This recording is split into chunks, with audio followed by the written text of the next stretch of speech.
ತೆಂಗಿನ ತೇರು ತೆಂಗಿನ ತೇರು ತೆಂಗಿನ ತೇರು. ತೆಂಗಿನ ಬೆಳೆ ಕುರಿತ ಸಮಗ್ರ ಮಾಹಿತಿ ನೀಡುವ ಆಕಾಶವಾಣಿಯ ಸರಣಿ ಕಾರ್ಯಕ್ರಮ.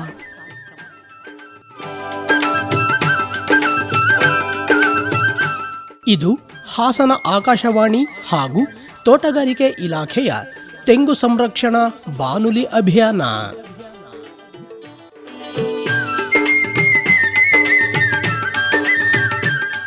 ಆಲಿಸಿ ತೆಂಗಿನ ತೇರು ತೆಂಗಿನ ತೇರು ತೆಂಗಿನ ತೇರು.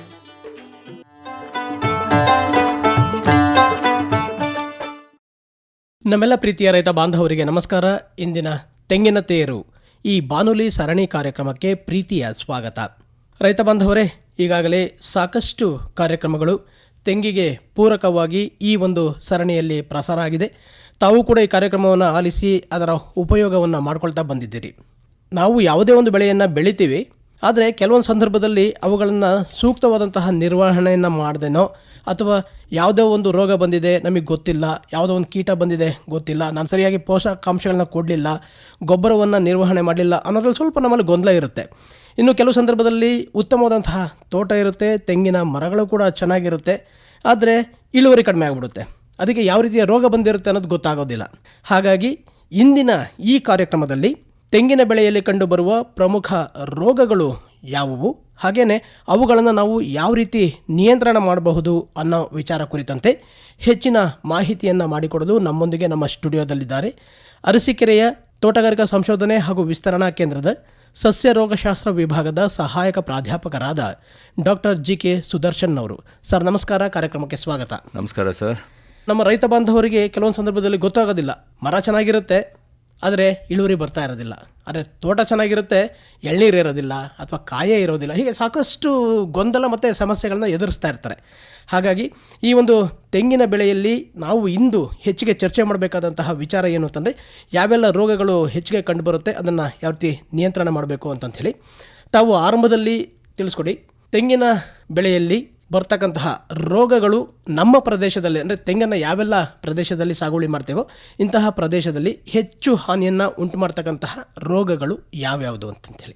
ಎಲ್ಲ ರೈತ ಬಾಂಧವರಿಗೆ ನನ್ನ ನಮಸ್ಕಾರಗಳು. ಮೊದಲನೇದಾಗಿ ಅಣಬೆ ರೋಗ. ನೀವೆಲ್ಲ ಕೇಳಿರ್ತೀರ, ಅಣಬೆ ರೋಗ ಅಂತ ಕೇಳಿರ್ತೀರ. ನಾವು ಅದನ್ನು ತಂಜಾವೂರು ಸೊರಗ ರೋಗ ಅಂತಲೂ ಕರಿತೀವಿ. ಯಾಕೆಂದರೆ ಈ ರೋಗವನ್ನು ಮೊದಲ ಬಾರಿಗೆ ತಮಿಳುನಾಡಿನ ತಂಜಾವೂರು ಎಂಬ ಪ್ರದೇಶದಿಂದ ವರದಿ ಮಾಡ್ತಾರೆ ವಿಜ್ಞಾನಿಗಳು. ಹಾಗಾಗಿ ಈ ರೋಗಕ್ಕೆ ತಂಜಾವೂರು ಸೊರಗು ರೋಗ ಅಂತಲೂ ಕೂಡ ಕರಿತೀವಿ. ನೀವು ಆಂಧ್ರ ಪ್ರದೇಶಕ್ಕೆ ಹೋದರೆ ಇದನ್ನು ಗ್ಯಾನೋಡರ್ಮಾ ವಿಲ್ಟ್ ಅಂತ ಕರೀತಾರೆ. ನಮ್ಮ ಪ್ರದೇಶದಲ್ಲಿ ವೈಜ್ಞಾನಿಕವಾಗಿ ನಾವು ಹೇಳೋದಾದರೆ ಬುಡಕಾಂಡ ಕೊಳೆ ರೋಗ ಅಂತ ಕರಿತೀವಿ, ಬೇಸಲ್ ಸ್ಟೆಮ್ ರಾಟ್ ಅಂತ ಕರಿತೀವಿ. ನಮ್ಮ ಆಡು ಭಾಷೆಯಲ್ಲಿ ಅಣಬೆ ರೋಗ ಅಂತ ಕರಿತೀವಿ. ಇವು ಇಷ್ಟು ರೋಗದ ಹೆಸರುಗಳು. ನಾವು ಸ್ಟ್ರೆಸ್ ಕಂಡೀಷನ್ಸು, ಒತ್ತಡ, ಗಿಡಗಳ ಮೇಲೆ ಒತ್ತಡ. ಒಂದು ಟೈಮ್ ನಾವು ಒತ್ತಡ ಯಾವಾಗ ಬರ್ತದೆ ಗಿಡಗಳಿಗೆ ಅಂದರೆ ಬೇಸಿಗೆಗಾಲದಲ್ಲಿ ನಾವು ನೀರೇ ಕೊಡೋಕ್ಕಾಗಲ್ಲ, ಮಳೆ ಆಶ್ರಯಿತ ಬೆಳೆಗಳು ಬೆಳ್ಕೊಂಡಿದ್ದೀವಿ ಯಥೇಚ್ಛವಾಗಿ ತೆಂಗನ್ನು, ಅದು ಒಂದು ಒತ್ತಡ ಬರ್ತದೆ. ಪುನಃ ಅತಿಯಾಗಿ ಮಳೆ ಆಗುತ್ತೆ, ನೀರು ಬೇಡ, ತೆಂಗಿಗೆ ಜಾಸ್ತಿ ಆಗ್ತೈತೆ ಅಂದರೂ ನೀರು ನಿಂತಿರ್ತದೆ. ಇವೆರಡು ಒತ್ತಡಗಳು ಅಂದರೆ ಸ್ಟ್ರೆಸ್ ಕಂಡೀಷನ್ಸು. ಅತಿಯಾಗಿ ನೀರಾದರೂ ಕಷ್ಟ, ಅತಿ ಕಡಿಮೆ ನೀರಾದರೂ ಕೂಡ ತೆಂಗಿನಿಗೆ ತೊಂದರೆ ಆಗುತ್ತೆ. ಅಂಥ ಟೈಮಲ್ಲಿ ಈ ರೋಗ ಸಾಮಾನ್ಯವಾಗಿ ಬರ್ತದೆ. ಮತ್ತು ಈ ರೋಗ ತೆಂಗಿಗೆ ಒಂದಕ್ಕೆ ಬರೋದಿಲ್ಲ. ನಾವು ಯಾವಾಗಲೂ ರೈತರಿಗೆ ಹೇಳ್ತಾ ಇರ್ತೀವಿ, ಅಡಿಕೆ ಮತ್ತು ತೆಂಗನ್ನು ಜೊತೆಲಿ ಹಾಕಬೇಡಿ ಅಂತ. ಯಾವಕ್ಕೆ ಅಂದರೆ ಈ ರೋಗ ತೆಂಗಿಗೂ ಬರ್ತದೆ, ಅಡಿಕೆಗೂ ಬರ್ತದೆ, ಮತ್ತು ಆಯಿಲ್ ಪಾಮ್ಸ್ಗೂ ಬರ್ತದೆ. ಅದಲ್ಲದೆ ನೀವು ಬೇವು ಮತ್ತು ಇತರ ಅರಣ್ಯ ಬೆಳೆಗಳೇನಿದ್ದಾವೆ ಅವಕ್ಕೂ ಕೂಡ ಬರುವಂಥ ರೋಗ. ಇದು ಶಿಲೀಂಧ್ರದಿಂದ ಬರುವಂಥ ರೋಗ.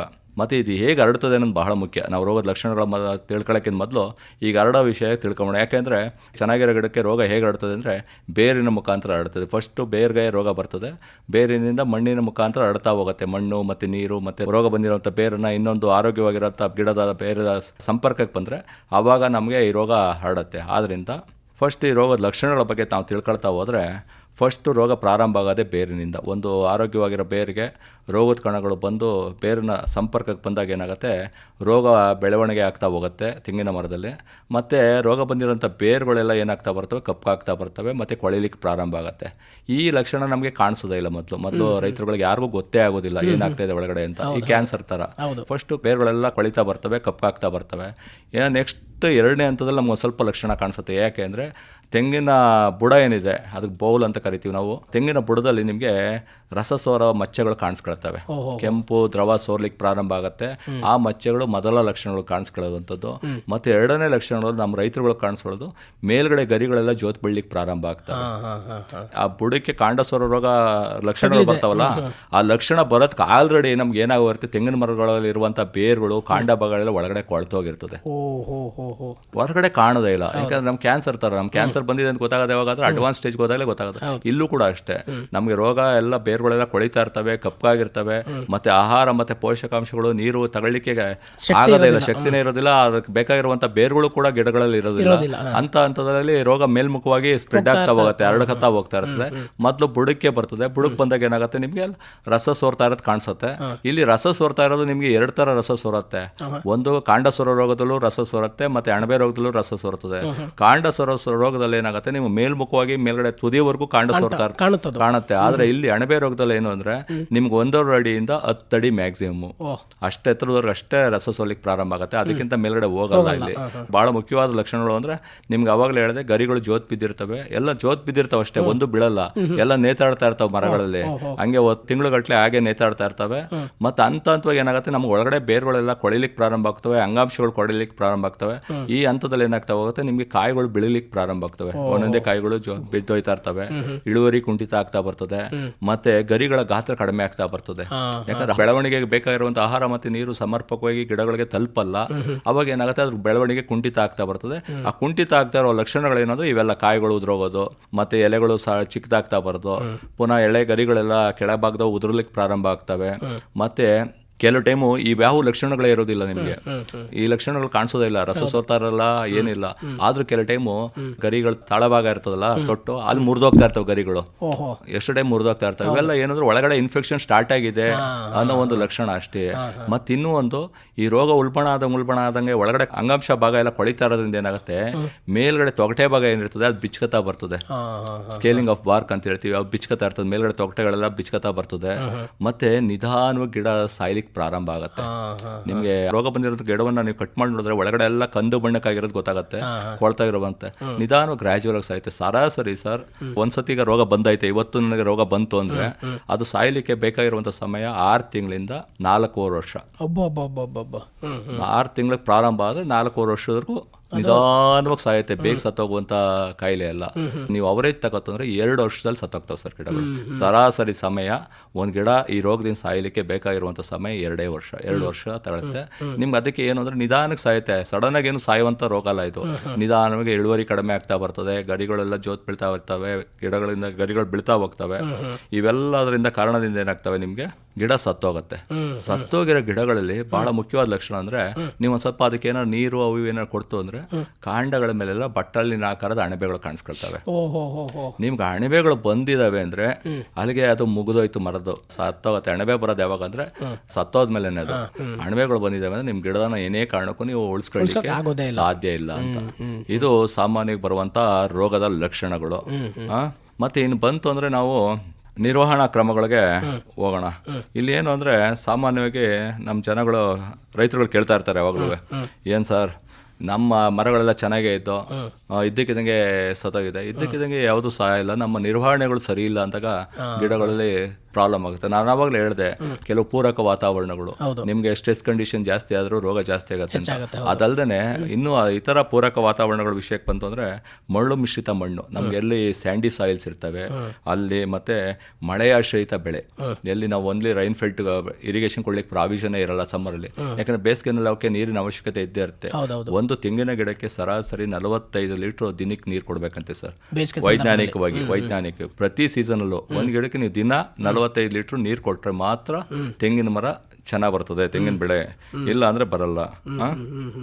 ಮತ್ತೆ ಸಾಮಾನ್ಯವಾಗಿ ಇದು ರೋಗ 10 ರಿಂದ 30 ವರ್ಷದ ಗಿಡಗಳಲ್ಲಿ ಜಾಸ್ತಿ ಬರ್ತದೆ. ಮತ್ತೆ ಇನ್ನೊಂದು ಬೇರಿಂದ ಬೇರೆಗೆ ರೋಗ ಹರಡುತ್ತದೆ. ಇವಿಷ್ಟು ವಿಷಯಗಳನ್ನ ನೆನ್ಪಿಟ್ಕೊಳ್ಬೇಕು ನಾವು ಯಾವುದೇ ಒಂದು ನಿರ್ವಹಣೆ ಮಾಡಬೇಕು ಅಂದ್ರೆ.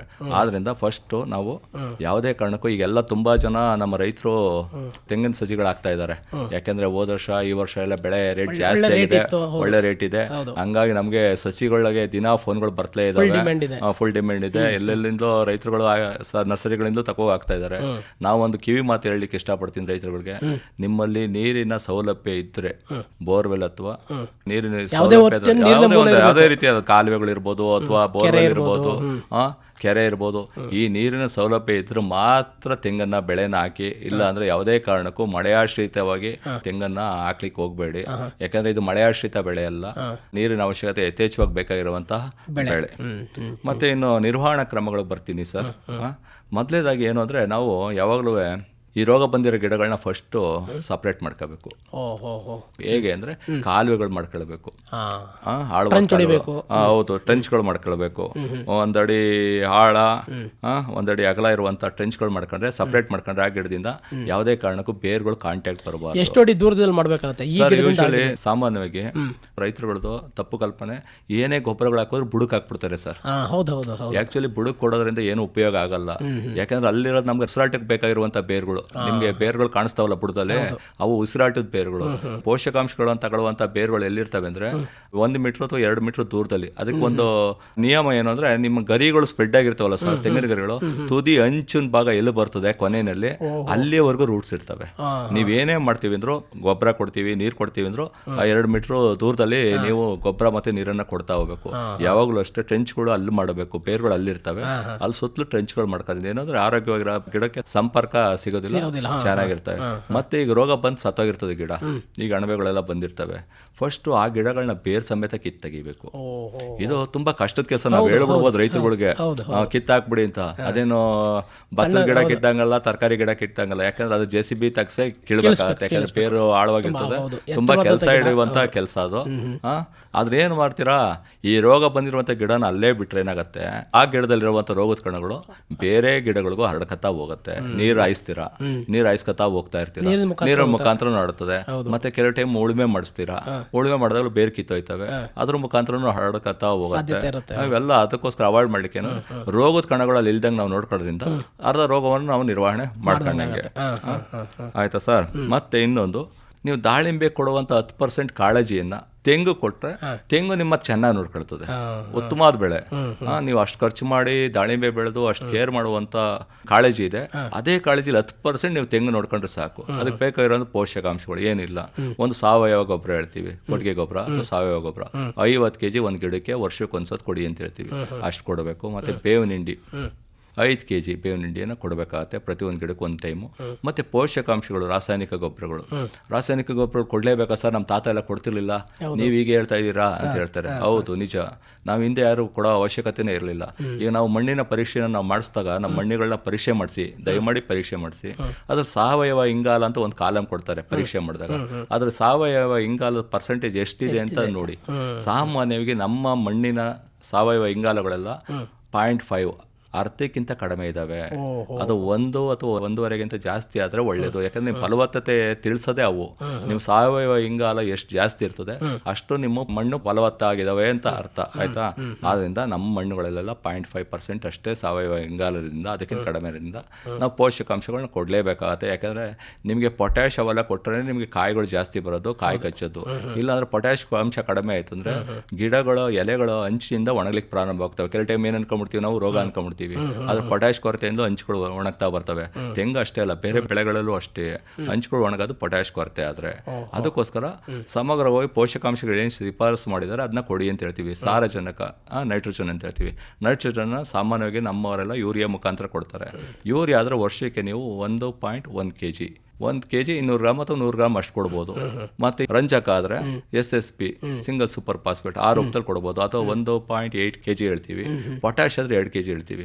ಇಲ್ಲಿ ಏನು ಅಂದ್ರೆ ಯೂರಿಯಾ 1.1 ಅಥವಾ 1.2 kg ಅಂತ ಹೇಳ್ತೀವಲ್ಲ, ಅದು 600 ಗ್ರಾಮ್ ಸಿಂಪಲ್ ಆಗಿ 600 ಗ್ರಾಮ್ ಒಂದು ಟೈಮ್ ಕೊಡೋದು, ಇನ್ನೊಂದು 600 ಗ್ರಾಮ್ ಎರಡನೇ ಟೈಮ್ ಕೊಡಬೇಕಾಗತ್ತೆ. ಅದೇ ತರ ಫಾಸ್ಫರಸ್ ಅಷ್ಟೇ 900 ಗ್ರಾಮ್ ಒಂದ್ಸತಿ, ಇನ್ನೊಂದು 900 ಗ್ರಾಮ್ ಇನ್ನೊಂದು ಟೈಮು. ಪೊಟ್ಯಾಶ್ ಅಷ್ಟೇ 1 kg ಫಸ್ಟ್ ಟೈಮು, ಇನ್ನೊಂದು kg ಎರಡನೇ ಟೈಮ್. ಯಾವಾಗ ಕೊಡಬೇಕು? ಈಗ ಮಳೆಗಾಲ ಪ್ರಾರಂಭ ಆಗಕ್ಕೆ ಹಂತದಲ್ಲಿದೆ, ಮೇ ಅಥವಾ ಜೂನ್ ತಿಂಗಳಲ್ಲಿ ಪ್ರಾರಂಭ ಆಗೋ ಟೈಮ್ನಲ್ಲಿ ಮೊದಲನೇ ಹಂತದ ಗೊಬ್ಬರಗಳು ಏನು ಶಿಫಾರಸು ಮಾಡಿದ್ದಾರೆ ಅದನ್ನ ಕೊಟ್ಬಿಡ್ಬೇಕು. ಎರಡನೇ ಹಂತದ ಶಿಫಾರಸು ಮಾಡಿರುವಂತಹ ಪೋಷಕಾಂಶಗಳನ್ನ ಯಾವಾಗ ಕೊಡಬೇಕಾಗತ್ತೆ ಅಂದ್ರೆ ನವೆಂಬರ್ ಅಥವಾ ಅಕ್ಟೋಬರ್ ತಿಂಗಳಲ್ಲಿ. ಇವೆರಡು ಸ್ಪ್ಲಿಟ್ ಡೋಸ್ ಅಲ್ಲಿ ಕೊಡೋದ್ರಿಂದ ಏನಾಗುತ್ತೆ, ಗಿಡಗಳಿಗೆ ಬೇಕಾಗಿರುವಂತಹ ಪೋಷಕಾಂಶಗಳು ಸಿಗ್ತವೆ. ಅದಲ್ದೇನೆ ಲಘು ಪೋಷಕಾಂಶಗಳು. ಎಷ್ಟೊಂದು ಸಮಯ ರೈತರುಗಳು ಬರ್ತಾವೆ, ಸರ್ ಕಾಯಿಗಳೆಲ್ಲ ಉದುರೋಗ್ತಾ ಇದಾವೆ. ಈ ಕಾಯಿಗಳು ಉದುರೋಗೋದು ಏನಕ್ಕೆ ಅಂದ್ರೆ ಬೋರಾನ್ ಕೊರತೆ ಆದಾಗ. ಬೋರಾನ್ ಕೊರತೆ ಆದಾಗ ಏನಾಗುತ್ತೆ, ಆ ಕಾಯಿಗಳೆಲ್ಲ ಉದುರೋಗ್ತಾ ಆಗ್ತಿರ್ತವೆ. ಅದಕ್ಕೋಸ್ಕರ ಬೋರನ್ನು ನಾವು 20 to 25 ಗ್ರಾಮ್, ಅದು ಜಾಸ್ತಿ ಕೊಡಬಾರ್ದು, ಟಾಕ್ಸಿಟಿ ಆಗುತ್ತೆ. 20 to 25 ಗ್ರಾಮ್ ವರ್ಷಕ್ಕೆ ಒಂದೇ ಟೈಮು ಬೋರಾನ್. ಲಘು ಪೋಷಕಾಂಶಗಳು ಯಾವತ್ತೂ ಅಷ್ಟೇ 2 ಟೈಮ್ ಕೊಡ್ಲಿಕ್ಕೆ ಹೋಗ್ಬೇಡಿ, 1 ಟೈಮ್ ಕೊಡಿ. ಬೋರಾನ್ ಒಂದು 25 to 30 gram, magnesium sulphate 200 gram ಅಷ್ಟು ಕೊಟ್ಕೊಳ್ಬೋದು. ಈ ಲಘು ಪೋಷಕಾಂಶಗಳು ಕೊಡೋದ್ರಿಂದ ಜಿಂಕು ಕೊಟ್ಕೊಳ್ಬೋದು ಒಂದು 25 to 30 ಗ್ರಾಮ್. ಇವಿಷ್ಟು ಕೊಡೋದ್ರಿಂದ ಏನಾಗುತ್ತೆ, ಗಿಡಗಳ ಆರೋಗ್ಯ ವೃದ್ಧಿ ಆಗುತ್ತೆ ಮತ್ತೆ ಚೆನ್ನಾಗಿ ಆಗ್ತವೆ. ನಮಗೆ ಕೊನೆಯಲ್ಲಿ ರೋಗಗಳು ಬಂತು ಅಂದ್ರೆ ಜೈವಿಕ ಪದ್ಧತಿಗಳಿಗೆ ಹೋಗ್ಬೇಕು ಯಾವಾಗಲೂ ಅಷ್ಟೇ. ನಾವು ಡೈರೆಕ್ಟ್ ಕೆಮಿಕಲ್ಸ್ಗೆ ಹೋಗ್ಬಾರ್ದು. ಇಲ್ಲಿ ನಾವೇನಂದ್ರೆ ಜೈವಿಕ ಶಿಲೀಂಧ್ರನಾಶಕಗಳು ಅಂತ ಹೇಳ್ತೀವಿ, ಟ್ರೈಕೋಡರ್ಮಾ, ಸೂಡೋಮೋನಾಸ್, ಇವೆಲ್ಲ ಕೇಳಿರ್ತೀರ. Trichoderma viride, Trichoderma harzianum, Pseudomonas fluorescens, ಇವೆಲ್ಲ ಜೈವಿಕ ಶಿಲೀಂಧ್ರನಾಶಕಗಳು.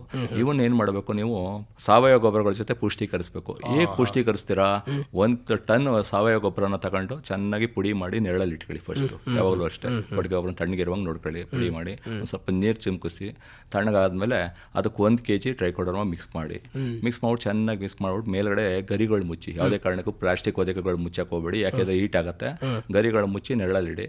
3 ದಿನಕ್ಕೆ ಒಂದು ಸ್ವಲ್ಪ ನೀರು ಚುಮ್ಕಿಸ್ಕೊತಾ ಮಿಕ್ಸ್ ಮಾಡ್ಕೊತಾ ಬಂದ್ರೆ ನೀವು ಏನು ಟ್ರೈಕೋಡರ್ಮಾ 1 kg 1 ಟನ್ ಗೊಬ್ಬರಕ್ಕೆ ಹಾಕಿರ್ತೀರಾ, ಅದು 1 ಟನ್ ಗೊಬ್ಬರದಲ್ಲಿ ಬೆಳಕಳ್ತದೆ. ಫುಲ್ 1 ಟನ್ ಟ್ರೈಕೋಡರ್ಮಾ ಆದಂಗೆ ಆಗುತ್ತೆ. ನಾನು ಗಿಡಗಳಿಗೆ ತಗೋಬಿಟ್ಟು 150 ಗ್ರಾಮ್ ಟ್ರೈಕೋಡರ್ಮಾ ಹಾಕಿ ಅಂದಾಗ ಸ್ಪೂನ್ ತಗೊಂಡು ಹಾಕಕ್ಕಾಗಲ್ಲ. ಈ ರೀತಿ ಪುಷ್ಟೀಕರಿಸ್ಬಿಟ್ಟು ನಾವೇನಾರು ಕೊಟ್ಟರೆ ಗಿಡಗಳಿಗೆ ಗಿಡದ ಆರೋಗ್ಯ ಚೆನ್ನಾಗಿ ಸುಧಾರಿಸುತ್ತೆ ಮತ್ತೆ ಮಣ್ಣಿನ ಆರೋಗ್ಯನೂ ಕೂಡ ಸುಧಾರಿಸುತ್ತೆ. ಇದು ಒಂದು. ಕೊನೆಯಲ್ಲಿ ಬರೋದು ನಾವು ಕೆಮಿಕಲ್ಸ್. ಈಗ ಕೆಲವು ಟೈಮ್ ಕೆಮಿಕಲ್ಸ್ ಬಂದಾಗ ಅವಶ್ಯಕತೆ ನೋಡ್ಕೊಂಡು ಕೆಮಿಕಲ್ಸ್ ಕೊಡ್ಬೇಕಾಗುತ್ತೆ. ಕೆಮಿಕಲ್ಸ್ ಕೊಡೋದ್ರಿಂದ ನಾವು ಕಂಟ್ರೋಲ್ ಮಾಡ್ತೀವಿ ಅಂತಲೂ ಹೇಳೋಕ್ಕಾಗಲ್ಲ.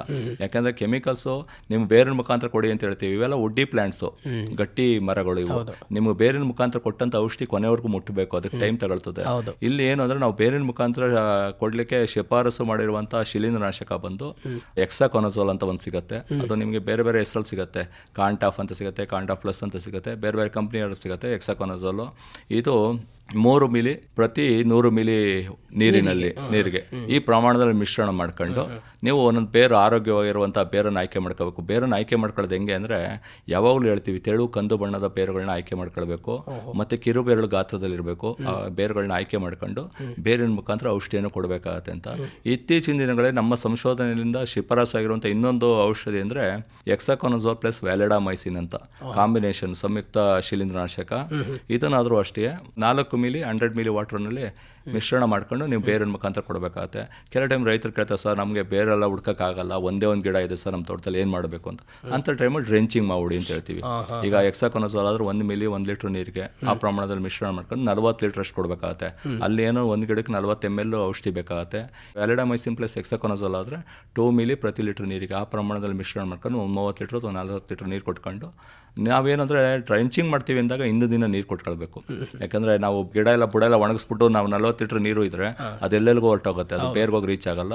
ಹಿಂದಿನ ದಿನ ನೀರು ಕೊಟ್ಟಿರಿ, ಬೆಳಿಗ್ಗೆ ಹೊತ್ಕೊಂಡು ಸ್ವಲ್ಪ ತೇವಾಂಶ ಇರ್ತದೆ, ಅದ್ರ ಮೇಲ್ಗಡೆ ಔಷಧಿ ಹೋಯೋದ್ರಿಂದ ಏನಾಗುತ್ತೆ, ನಿಮ್ಗೆ ಔಷಧಿ ಕ್ಲೀನಾಗಿ ಬೇರ್ಗೆ ರೀಚ್ ಆಗುತ್ತೆ. ಪುನಃ ಔಷಧಿ ಕೊಟ್ಟಾದ್ಮೇಲೆ ನೀರು ಕೊಡಕ್ಕೆ ಹೋಗಬೇಡಿ, ಇಮಿಡಿಯೇಟಾಗಿ ಒಂದು ಸ್ವಲ್ಪ ಬೇರೆ ಅಬ್ಸರ್ವ್ ಮಾಡ್ಕೊಳ್ಳೋಕೆ ಬಿಟ್ಟು ನಂತರ ಇದು ಮಾಡಿ. ಇವಿಷ್ಟು ನಾವು ಅಣಬೆ ರೋಗದಲ್ಲಿ ನಿರ್ವಹಣೆಗೆ ತೆಗೆದುಕೊಳ್ಬೇಕಾಗಿರೋಂಥ ಕ್ರಮಗಳು. ಬಹಳ ವಿವರವಾಗಿ ತಿಳಿಸ್ಕೊಟ್ರಿ. ಈ ಅಣಬೆ ರೋಗ ಯಾವ ರೀತಿ ಕಂಡುಬರುತ್ತೆ, ಅದನ್ನು ನಿಯಂತ್ರಣ ಮಾಡೋದು ಹೇಗೆ ಅನ್ನೋ ವಿಚಾರ ಕುರಿತಂತೆ.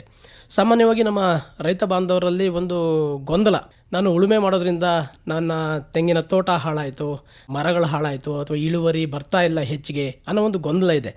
ಹಾಗಾಗಿ ಈ ಹೆಚ್ಚು ಉಳುಮೆ ಮಾಡೋದ್ರಿಂದ ತೆಂಗಿನ ಮರಗಳಲ್ಲಿ ರೋಗ ಹೆಚ್ಚಾಗುತ್ತೆ ಅಂತ ನಮ್ಮ ರೈತ ಬಾಂಧವರಲ್ಲಿರ್ತಕ್ಕಂತಹ ಭಾವನೆಗೆ ನಿಮ್ಮ ಅನಿಸಿಕೆ ಏನು ಸರ್? ಸರ್ ನಿಜ ಸರ್, ರೈತರ ಅನುಭವ ಮತ್ತು ರೈತರ ಅಬ್ಸರ್ವೇಷನ್ಸು, ಅವರು ತಿಳ್ಕೊಂಡಿರೋ ಜ್ಞಾನ ನಿಜವಾಗ್ಲೂ ಶ್ಲಾಘನೀಯ ಸರ್. ನಿಜ. ಯಾಕೆಂದರೆ ನಾವು ನಮ್ಮ ರಿಸರ್ಚ್ ಪ್ರಾಡಕ್ಟ್ಗಳಲ್ಲಿ ನಾವು ಅಬ್ಸರ್ವ್ ಮಾಡಿದ್ದೀವಿ. ನಾವು ಇತ್ತೀಚಿನ ದಿನಗಳೆಲ್ಲ ಏನು ಅಂದರೆ ರೈತರುಗಳು ಟ್ರ್ಯಾಕ್ಟರ್ ಉಳುಮೆಗಳು ಜಾಸ್ತಿ ಹೌದು ಮಾಡಿಸ್ತಾರೆ. ಹೌದು, ಎತ್ತಿನ ಉಳುಮೆ ಅದು ಡಿಸ್ಕ್ ಹಾಕ್ಸ್ಬಿಟ್ಟು ಉಳುಮೆ ಮಾಡಿಸ್ಬಿಡ್ತಾರೆ ಆಳವಾಗಿ. ಹೌದು. ಅದು ತುಂಬಾ ತೊಂದರೆ ಆಗ್ತಾ ಇದಾವೆ ತೆಂಗಿನ ಮರಗಳಲ್ಲಿ. ಏನಂದ್ರೆ ನಾವು ಆಳವಾಗಿ ಯಾವಾಗ ಉಳುಮೆ ಮಾಡಿಸ್ತೀವಿ ಬೇರ್ಗಳೆಲ್ಲ ಡ್ಯಾಮೇಜ್ ಆಗ್ತಾ ಬರ್ತವೆ. ಪ್ರತಿ ಟೈಮು ನಾವು ಉಳುಮೆ ಮಾಡಿಸ್ದಂಗೆಲ್ಲ ಬೇರ್ಗಳು ಡ್ಯಾಮೇಜ್ ಆಗ್ತವೆ ಸರ್. ಮತ್ತೆ ಇನ್ನೊಂದು ಏನು ಅಂದ್ರೆ ರೋಗ ಬಂದಿರುವಂತ ಗಿಡದ ಬೇರ್ಗಳು ಡ್ಯಾಮೇಜ್ ಆಗಿ ಇನ್ನೊಂದು ಗಿಡಕ್ಕೆ ಹೋಗಿ ಬೇರು ರೀಚ್ ಆಯ್ತು ಅಂದಾಗ ತಲುಪ್ತು ಅಂದಾಗ ರೋಗ ಹರಡುತ್ತದೆ. ಮತ್ತೆ ಗಿಡಗಳು ವೀಕ್ ಆಗ್ತಾ ಬರ್ತವೆ. ನೀವು ಪ್ರತಿ ಟೈಮು ಬೇರ್ಗಳು ಕಟ್ ಮಾಡ್ತಾ ಬಂತಾ ಇದ್ರೆ ಏನಾಗುತ್ತೆ, ನೀವು ಪೋಷಕಾಂಶಗಳು ಮತ್ತೆ ನೀರು ತಗೊಳ್ಳಿಕ್ಕೆ ಶಕ್ತಿ ಇರೋದಿಲ್ಲ ಬೇರುಗಳಿಗೆ. ಆದ್ರಿಂದ ಉಳುಮೆಗಳನ್ನ ನಮ್ಮ ಪ್ರಕಾರ ಕಡಿಮೆ ಮಾಡ್ಕೊಂಡ್ರೆ ಒಳ್ಳೇದು. ನೀವು ಆದಷ್ಟು ಬೇಸ್ ಕ್ಲೀನ್ ಮಾಡ್ಕೊಳ್ಳಿ, ಬುಡನ ಕ್ಲೀನ್ ಮಾಡ್ಕೊಂಡು ನಿರ್ವಹಣೆ ಮಾಡೋದ್ರಿಂದ ಈ ರೋಗವನ್ನ ನಿಜವಾಗ್ಲೂ ನಿರ್ವಹಣೆ ಮಾಡ್ಬೋದು. ಅವಶ್ಯಕತೆ ಇದ್ರಷ್ಟೇ ಉಳುಮೆಗಳು ಮಾಡಿಸಿ, ಅದು ಕಲ್ಟಿವೇಟರ್ ಹಾಕೊಂಡು ಮಾಡಿಸಿದ್ರೆ ಇನ್ನೂ ಉತ್ತಮ ಅಂತ ನನ್ನ ಅನಿಸಿಕೆ ಸರ್. ತಾವು ಹೇಳ್ದಾಗೇನೆ ಉಳುಮೆನ ಮಾಡಲೇಬಾರ್ದು, ತೀರಾ ಅನಿವಾರ್ಯ ಅಂತ ಅನ್ಸಿದ್ರೆ ಬುಡದಿಂದ ಒಂದು 10-12 ಅಡಿ ದೂರದಿಂದ ಅವರು ಉಳುಮೆಯನ್ನ ಮಾಡಿಕೊಂಡ್ರೆ ಉತ್ತಮ ಸರ್.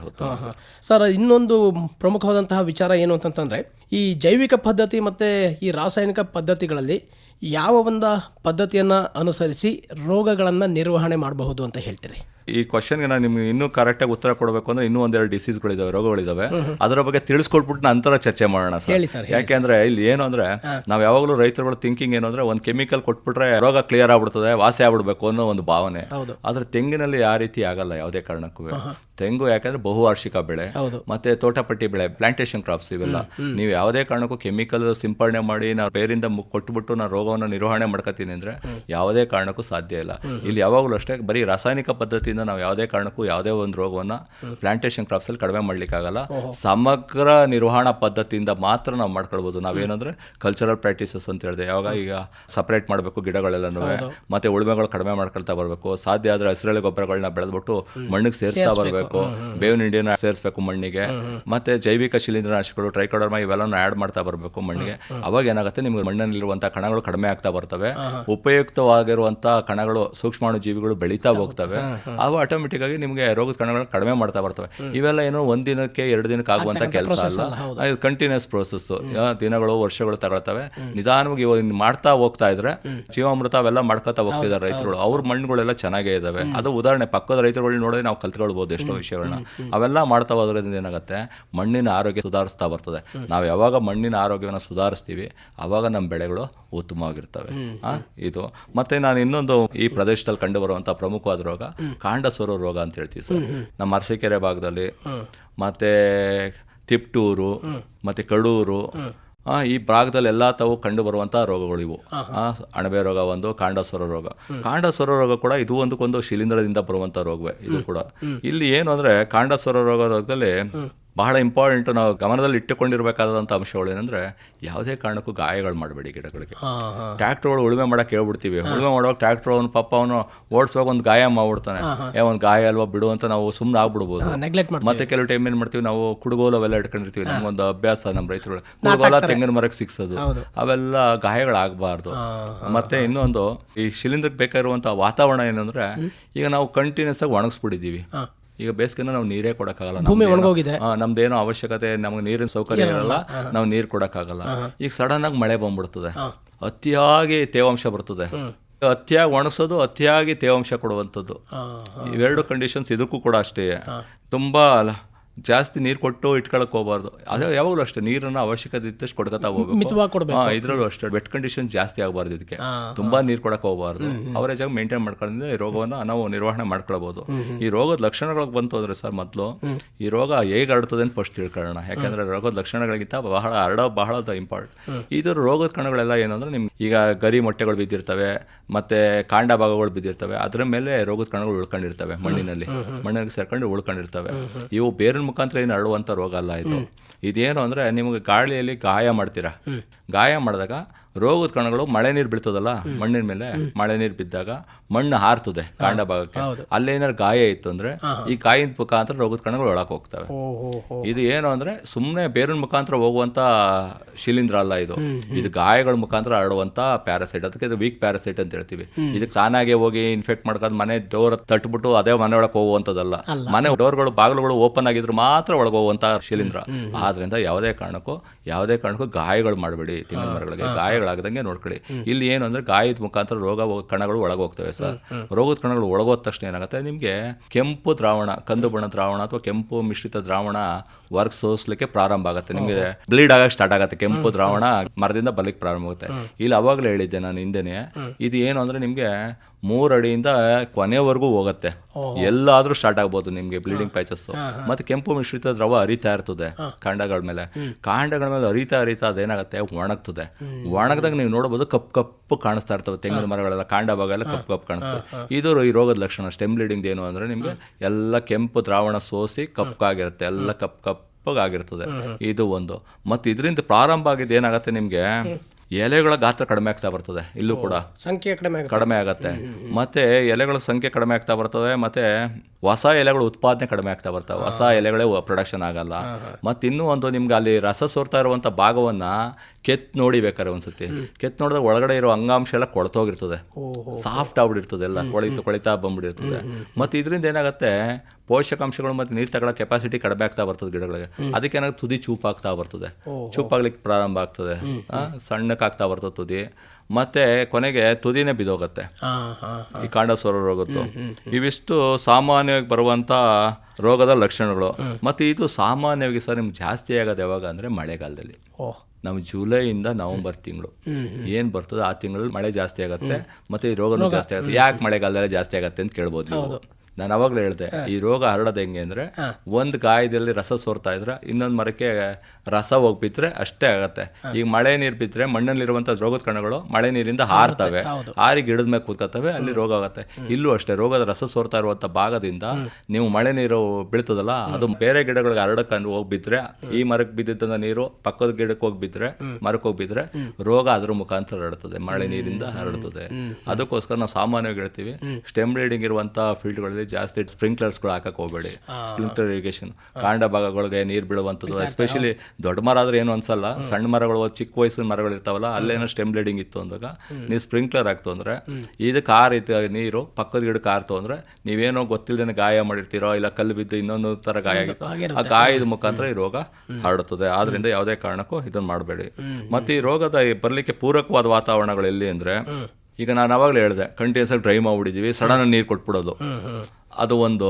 ಮತ್ತೆ ಇಲ್ಲಿ ಕಪ್ಪು ಮಣ್ಣು, ಚೌಳು ಮಣ್ಣು ಏನಿರ್ತದೆ, ಇಲ್ಲಿ ನೀರು ಜಾಸ್ತಿ ಹಿಡಿದು ಅಂತ ಏನಿರ್ತದೆ ಆ ಮಣ್ಣುಗಳು ಕೂಡ ಜಾಸ್ತಿ ಬರ್ತದೆ. ಸೆಲೈನ್ ಸಾಯಿಲ್ಸ್ ಅಂತ ಹೇಳ್ತೀವಿ, ಚೌಳು ಮಣ್ಣು ಅಂದರೆ ಸೆಲೈನ್ ಸಾಯಿಲ್ಸ್ ಅಲ್ಲಿ ಪ್ರಾಬ್ಲಮ್ ಜಾಸ್ತಿ ಇದು ಸ್ಟೆಮ್ ಬ್ಲೀಡಿಂಗು. ಇದು ಒಂದು. ಮತ್ತು ಇದಕ್ಕೆ ಶಿಫಾರಸು ಮಾಡಿರುವಂಥ ನಿರ್ವಹಣಾ ಕ್ರಮಗಳೇನು ಅಂದರೆ, ನಾನು ಅವಾಗಲೇ ಹೇಳಿದ್ನಲ್ಲ, ಅಣಬೆ ರೋಗಕ್ಕೆ ಏನು ಮಾಡಿರ್ತೀವಿ ನಾವು, ಪೋಷಕಾಂಶಗಳ ನಿರ್ವಹಣೆ. ನೀವು ಇದರಲ್ಲೂ ಕೂಡ ಪೋಷಕಾಂಶಗಳ ನಿರ್ವಹಣೆ ಮಾಡ್ಕೊಳ್ಬೇಕು. ಬೇವಿನ ಹಿಂಡಿ ಕೊಡಬೇಕು ಕರೆಕ್ಟಾಗಿ. ಮತ್ತು ಸಾವಯವ ಗೊಬ್ಬರ 50 kg ಪ್ರತಿಯೊಂದು ಗಿಡಕ್ಕೆ ಆ ಪ್ರಮಾಣದಲ್ಲಿ ಕ್ಲೀನಾಗಿ ಕೊಡ್ಕೋಬೇಕು. ಮತ್ತು ಟ್ರೈಕೋಡರ್ಮಾ ಮತ್ತು ಸೂಡೋಮೋನಾಸು, ಯಾಕೆಂದರೆ ನಾವು ಹೇಳಿದೆ ಆವಾಗಲೇ, ಗಿಡದ ಉಳಿದಿರೋವಂಥ ಭಾಗಗಳು ಏನು ಉಳ್ಕೊಂಡಿರ್ತಾವೆ, ಮಣ್ಣಲ್ಲಿ ಬಿದ್ದು ಅಲ್ಲಿ ರೋಗದ ಕಣಗಳು ಉಳಿದಿರ್ತವೆ ಅಂತ, ಆ ಕಣಗಳು ಮಣ್ಣಲ್ಲಿರೋ ಕಡಿಮೆ ಮಾಡ್ಕೊಳ್ಬೇಕು ಅಂದರೆ ನಾವು ಜೈವಿಕ ಶಿಲೀಂಧ್ರನಾಶಕಗಳನ್ನ ಮಣ್ಣಿಗೆ ಕೊಡಬೇಕಾಗುತ್ತೆ. ಅದರಿಂದ ಏನಾಗುತ್ತೆ, ಜೈವಿಕ ಶಿಲೀಂಧ್ರನಾಶಕಗಳ ಸಂಖ್ಯೆ ಜಾಸ್ತಿ ಆದಂಗೆ ರೋಗದ ಕಣಗಳ ಸಂಖ್ಯೆ ಕಡಿಮೆ ಆಗ್ತಾ ಬರ್ತದೆ. ಅದನ್ನು ಮಾಡೋದ್ರಿಂದ ನಾವು ಮಾಡಬಹುದು. ಮತ್ತು ಇಲ್ಲಿ ಏನು ಅಂದರೆ ಕೆಮಿಕಲ್, ಅವಾಗ ನಾವು ಅದಕ್ಕಾದ್ರೆ ರೂಟ್ ಫೀಡಿಂಗ್ ಕೊಡ್ತೀವಿ, ಇಲ್ಲ ಡ್ರೆಂಚಿಂಗ್ ಕೊಡ್ತೀವಿ.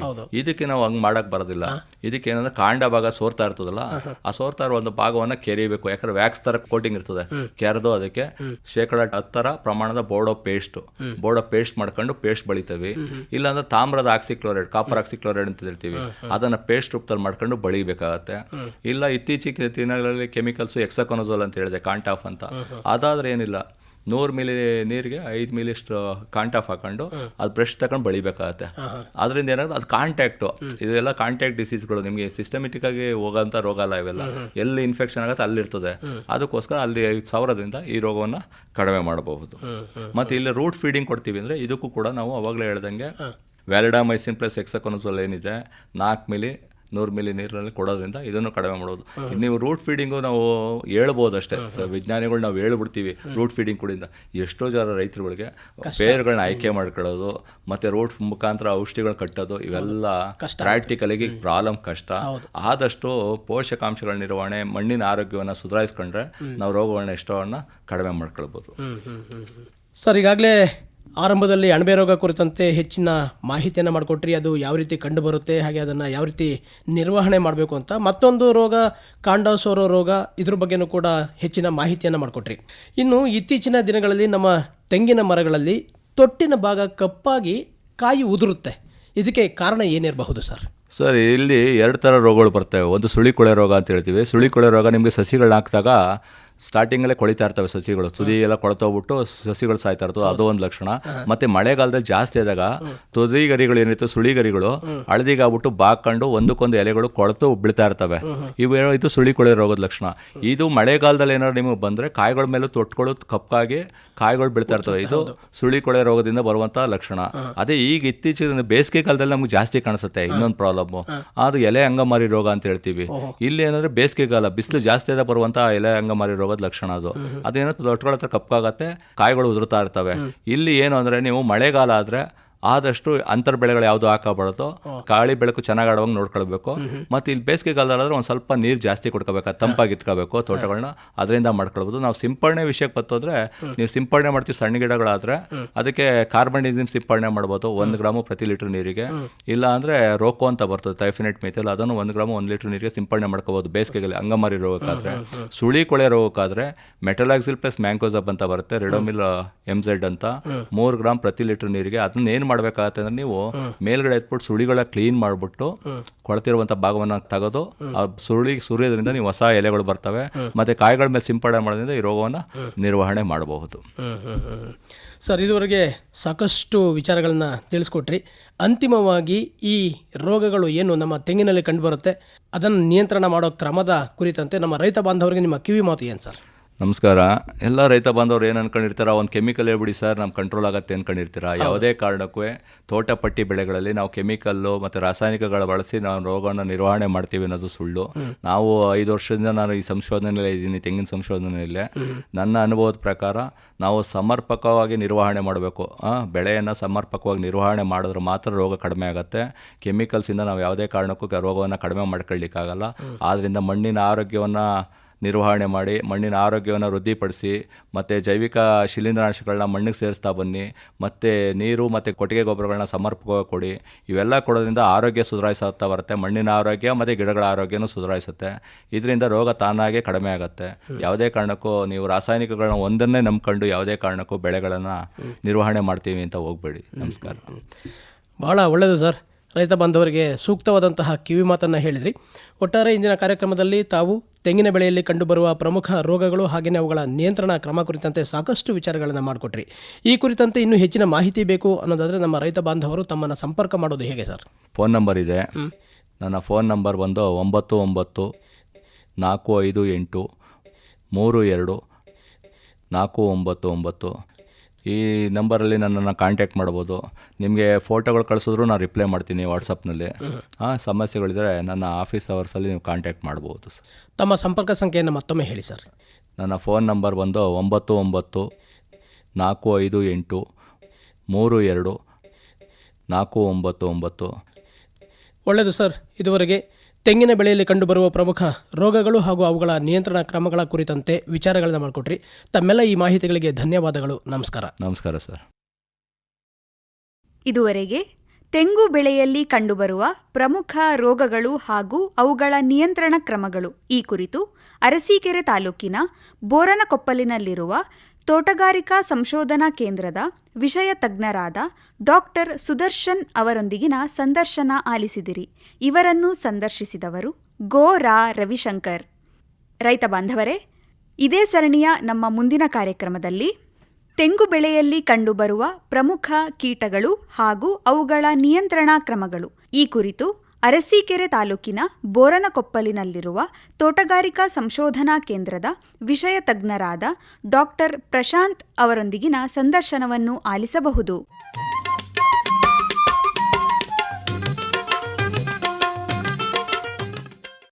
ರೈತ ಬಾಂಧವರೇ, ಬಾನುಲಿ ಸರಣಿ ತೆಂಗಿನ ತೇರು ಈಗಾಗಲೇ 10 ಕಾರ್ಯಕ್ರಮಗಳು ಮುಕ್ತಾಯವಾಗಿ ಇಂದು 11ನೇ ಕಂತಿನ ಕಾರ್ಯಕ್ರಮ ಪ್ರಸಾರವಾಯಿತು. ಪ್ರತಿ ಕಾರ್ಯಕ್ರಮದ ಕಡೆಯಲ್ಲಿ ವಿಷಯಕ್ಕೆ ಪೂರಕವಾದಂತಹ ಪ್ರಶ್ನೆಯನ್ನು ಕೇಳ್ತಿದ್ದೇವೆ. ಸರಿಯಾದಂತಹ ಉತ್ತರವನ್ನು ಬರೆದು ಕಳುಹಿಸುವ ನಮ್ಮ ಆಯ್ದ ಶ್ರೋತೃಗಳಿಗೆ ಬಹುಮಾನವನ್ನು ತೋಟಗಾರಿಕೆ ಇಲಾಖೆ ವತಿಯಿಂದ ನೀಡಲಾಗುತ್ತೆ. ರೈತ ಬಾಂಧವರೇ, ಕಳೆದ ಸಂಚಿಕೆಯಲ್ಲಿ ನಾವು ಕೇಳಿದಂತಹ ಪ್ರಶ್ನೆ, ತೆಂಗು ಅಭಿವೃದ್ಧಿ ಮಂಡಳಿ ಯೋಜನೆಯ ವತಿಯಿಂದ ಹೊಸ ತೆಂಗಿನ ತೋಟಗಳನ್ನು ಮಾಡಲು 1 ಎಕರೆಗೆ ಎಷ್ಟು ಸಹಾಯಧನವನ್ನು ನೀಡಲಾಗುತ್ತದೆ ಅಂಥೇಳಿ. ಸರಿಯಾದಂತಹ ಉತ್ತರ 28,000 ರೂಪಾಯಿಗಳು. ಪ್ರಶ್ನೆ ಹಾಗೂ ಉತ್ತರವನ್ನು ಗಮನಿಸ್ಕೊಳ್ಳಿ. ತೆಂಗು ಅಭಿವೃದ್ಧಿ ಮಂಡಳಿ ಯೋಜನೆ ವತಿಯಿಂದ ಹೊಸ ತೆಂಗಿನ ತೋಟಗಳನ್ನು ಮಾಡಲು 1 ಎಕರೆಗೆ ಎಷ್ಟು ಸಹಾಯಧನವನ್ನು ನೀಡಲಾಗುತ್ತದೆ ಅಂಥೇಳಿ ನಾವು ಕೇಳಿದಂತಹ ಪ್ರಶ್ನೆಗೆ ಸರಿಯಾದಂತಹ ಉತ್ತರ 28,000 ರೂಪಾಯಿಗಳು.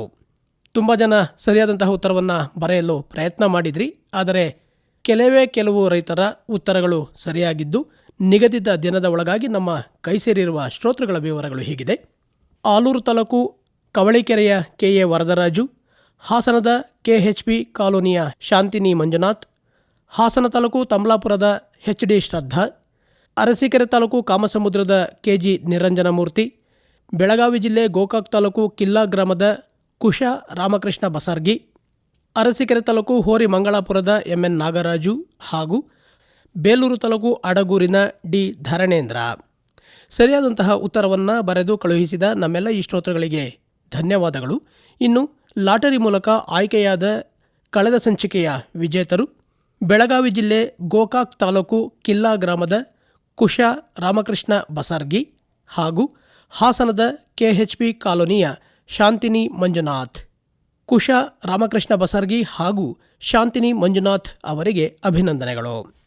ರೈತ ಬಾಂಧವರೇ, ಇನ್ನು ಇಂದಿನ ಸಂಚಿಕೆಗೆ ಪೂರಕವಾದಂತಹ ಪ್ರಶ್ನೆ, 1 ವರ್ಷಕ್ಕೆ 1 ತೆಂಗಿನ ಗಿಡಕ್ಕೆ ಎಷ್ಟು kg ಸಾವಯವ ಗೊಬ್ಬರವನ್ನು ಕೊಡಬೇಕು? ಇಂದಿನ ಈ ಕಾರ್ಯಕ್ರಮದಲ್ಲಿ ಮಾತನಾಡುವ ಸಂದರ್ಭದಲ್ಲಿ ಡಾಕ್ಟರ್ GK ಸುದರ್ಶನ್ ಅವರು ಈ ಕುರಿತಂತೆ ಮಾಹಿತಿಯನ್ನು ಹಂಚಿಕೊಂಡಿದ್ದಾರೆ. ಗಮನಿಸ್ಕೊಳ್ಳಿ, ಇಂದಿನ ಸಂಚಿಕೆಯ ಪ್ರಶ್ನೆ, 1 ವರ್ಷಕ್ಕೆ 1 ತೆಂಗಿನ ಗಿಡಕ್ಕೆ ಎಷ್ಟು kg ಸಾವಯವ ಗೊಬ್ಬರವನ್ನು ಕೊಡಬೇಕು? ನಿಮ್ಮ ಸರಿಯಾದಂತಹ ಉತ್ತರಗಳನ್ನು ಬರುವ ಬುಧವಾರದ ಒಳಗಾಗಿ ನಮ್ಮ ನಿಲಯವನ್ನು ತಲುಪುವ ಹಾಗೆ ಕಳುಹಿಸಿಕೊಡಿ. ನಮ್ಮ ವಿಳಾಸ: ನಿಲಯದ ನಿರ್ದೇಶಕರು, ತೆಂಗಿನ ತೇರು ಬಾನುಲಿ ಸರಣಿ ಕಾರ್ಯಕ್ರಮ, ಕೃಷಿರಂಗ ಕಿಸಾನ್ವಾಣಿ ವಿಭಾಗ, ಆಕಾಶವಾಣಿ, ಸಾಲಗಾಮೆ ರಸ್ತೆ, ಹಾಸನ 573202. ಗಮನಿಸ್ಕೊಳ್ಳಿ, ಬರುವ ಬುಧವಾರದ ಒಳಗಾಗಿ ಸರಿಯಾದಂತಹ ಉತ್ತರವನ್ನು ನಮ್ಮ ನಿಲಯಕ್ಕೆ ಕಳುಹಿಸಿಕೊಡಿ. ರೈತ ಬಾಂಧವರೇ, ಮತ್ತೆ ಮುಂದಿನ ಕಾರ್ಯಕ್ರಮದಲ್ಲಿ ಭೇಟಿಯಾಗೋಣ.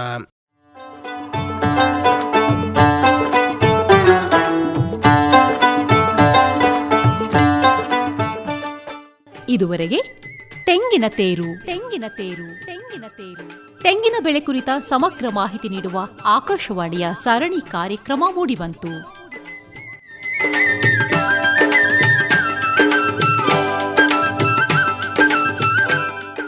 ಇದು ಹಾಸನ ಆಕಾಶವಾಣಿ ಹಾಗೂ ತೋಟಗಾರಿಕೆ ಇಲಾಖೆಯ ತೆಂಗು ಸಂರಕ್ಷಣಾ ಬಾನುಲಿ ಅಭಿಯಾನ.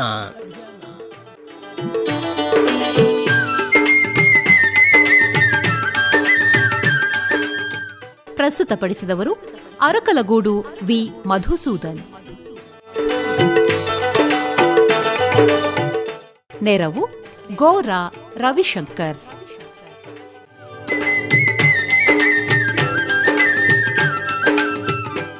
ಈ ಕಾರ್ಯಕ್ರಮ ಆಕಾಶವಾಣಿ ಹಾಸನ ಕೇಂದ್ರದಿಂದ ಮೂಡಿಬಂತು.